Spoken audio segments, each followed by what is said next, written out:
Pai no rai tiwi, kei te tautoko te rangapū mana Māori I te hia o te kāwanatanga kia a te tirohia ake ngā pinihana me matua tutuki I ngā iwi katoa o Aotearoa. Ko tātou tētihi o ngā iwi ngoi kore rawa ki te whakatōpū pūtea. Ko tai te wā e ai ki te uepu o ngā umanga Māori kia whakatikahia tātou I tēnei raru.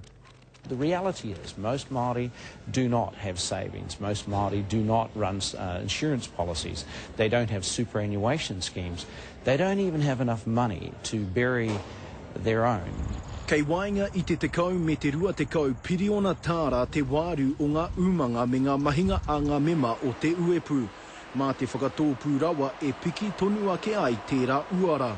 In the long run, for the long-term gain, we have to accept a degree of short-term pain. Kei te whakai te rō pūreipa.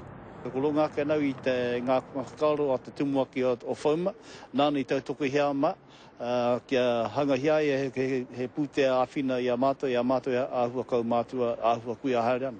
Tahuri mai te Māori ki tēnei kaupapa, kei taka atu rātou ki te korokoro o te parata. They are forced into a situation of going cap in hand either to whānau or to the state, the Department of Social Welfare, for funeral assistance.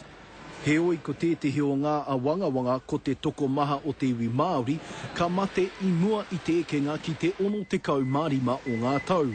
One of the positive things about a superannuation scheme that is compulsory, that has mechanisms in it to repay money to the estates of people who pass away before they superannuate, is that would at least give the whānau pani some money. Engari anō mō te pūtea penihana, penihana awhini a mātou e kau mātua haere ana, mena ka kore mātou e tai ki tēnā taumata, ka huri e nā pūtea ki tō mātou whānau.